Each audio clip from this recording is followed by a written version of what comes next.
বিগত বছরগুলোতে বাংলাদেশের নদী ও সাগরে ধরা পড়া রূপালী ইলিশ রপ্তানির পাশাপাশি উপহার হিসেবেও যাচ্ছিল ভারতে।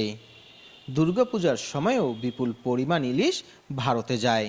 তবে বাংলাদেশের রাজনৈতিক পট পরিবর্তনের পর এবার ইলিশ রপ্তানি নিয়ে দেখা দিয়েছে অনিশ্চয়তা। এমন পরিস্থিতিতে ইলিশ চেয়ে বাংলাদেশ সরকারের কাছে চিঠি পাঠিয়েছেন ভারতের মাছ ব্যবসায়ীরা। ইলিশ রপ্তানির কথা উল্লেখ করে সম্প্রতি বাংলাদেশ সরকারের পররাষ্ট্র উপদেষ্টা তৌহিদ হোসেনের কাছে আবেদন করেছে ভারতের ফিশ ইম্পোর্টার্স অ্যাসোসিয়েশন।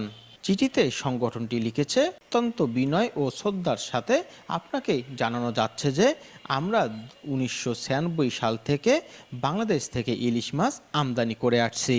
প্রতি বছর আমরা পশ্চিমবঙ্গের পেট্রাপোল ল্যান্ড কাস্টমস স্টেশনের মাধ্যমে প্রায় 5,000 মেট্রিক টন ইলিশ আমদানি করি।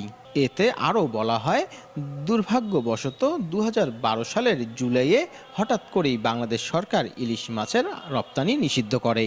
এরপর থেকে আমরা নিষেধাজ্ঞা শিথিল করার জন্য তাদের কাছে চিঠি দিয়েছি, কিন্তু কোনো লাভ হয়নি।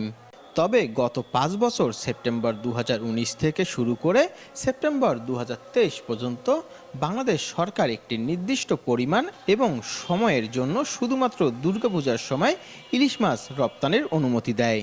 চিঠিতে বলা হয়, এমন পরিস্থিতিতে আমরা আপনার সদয় হস্তক্ষেপ কামনা করছি এবং দুর্গাপূজার জন্য ইলিশ মাছ রপ্তানির অনুমতি দেওয়ার জন্য অনুরোধ করছি, কারণ পশ্চিমবঙ্গ, আসাম এবং ত্রিপুরায় বাংলাদেশের ইলিশের প্রচুর চাহিদা রয়েছে। বাংলাদেশের সাম্প্রতিক ঘটনাবলী বিবেচনা করে সফলভাবে দেশের শাসনভার গ্রহণের জন্য অন্তর্বর্তী সরকারকে অভিনন্দনও জানিয়েছেন ভারতের ফিশ ইম্পোর্টার্স অ্যাসোসিয়েশন। গত বছর 13,000 মেট্রিক টন ইলিশ গিয়েছিল বাংলাদেশ থেকে। তবে এবার কতটা ইলিশ ভারতে যাবে, আদৌ যাবে কিনা তা এখনও কোনো নিশ্চয়তা মেলেনি। অন্তর্বর্তী সরকার আসার আগে থেকেই বাংলাদেশে ভারত বিরোধী বাতাস বইতে শুরু করেছিল, যার প্রভাব ইলিশ আমদানিতেও পড়বে, দাবি হিন্দুস্তান টাইমসের। Desk news, লালমনিরচিত্র।